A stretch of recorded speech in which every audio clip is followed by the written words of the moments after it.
नमस्कार, आपण पाहत आहात तरुण मराठवाडा न्यूज नेटवर्क। ही बातमी आहे श्रीकृष्ण जन्माष्टमी आणि दहीहंडीच्या जल्लोषाची। हिंगोली जिल्ह्यातील गोरेगाव येथे श्रीकृष्ण जन्माष्टमी व दहीहंडीचा कार्यक्रम 39 वर्षांची परंपरा कायम ठेवत नुकताच संपन्न झाला। संपूर्ण देशभरात गोकुळाष्टमी जन्मोत्सव आणि दहीहंडीच्या कार्यक्रमाचे आयोजन करण्यात येते। हिंगोली जिल्ह्यातील गोरेगाव येथील रहिवासी विश्वनाथ कावरखे साहेब यांच्या परिवाराकडून दरवर्षीप्रमाणे याही वर्षी गोकुळाष्टमी आणि दहीहंडीच्या कार्यक्रमाचे भव्य आयोजन करण्यात आले होते। या कार्यक्रमासाठी मान्यवर उपस्थित होते। सकाळपासूनच कार्यक्रमाला सुरुवात झाली असून दहीहंडी कार्यक्रम व महाआरती घेऊन दहीहंडी फोडण्यात आली। त्यानंतर महाप्रसादाचे वाटप करण्यात आले। या महाप्रसादाचा लाभ हजारो भाविकांनी घेतला। या कार्यक्रमासाठी पंचक्रोशीतील भाविक मोठ्या संख्येने सहभागी झाले होते।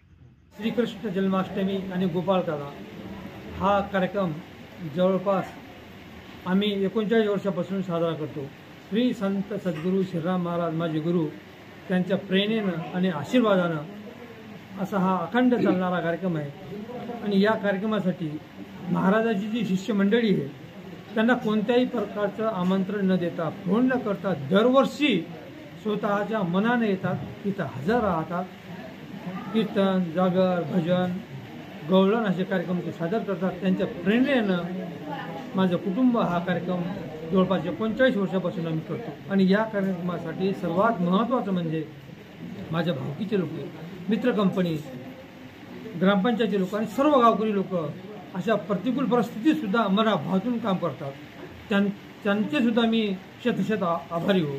आणि महाराजाच्या प्रेरणेनं हा कार्यक्रम दरवर्षी वाढतच चालला आणि याही पुढे असा वाढत जाऊ अशी मी सद्गुरूच्या चरणी प्रार्थना करतो आणि थांबतो। गोकुळाष्टमी आणि असे धार्मिक कार्यक्रम करण्याची साधू संतांची प्रेरणा ही समाजामध्ये अनिष्ट चालीरीतीचा बिमोड करण्यासाठी आणि चांगलं वळण लागण्यासाठी, सुसंस्कारिक समाज निर्माण होण्याकरता या माध्यमातून मार्गदर्शन करण्यासाठी म्हणून या उत्सवाचं प्रयोजन साधू संतांनी केलेलं आहे।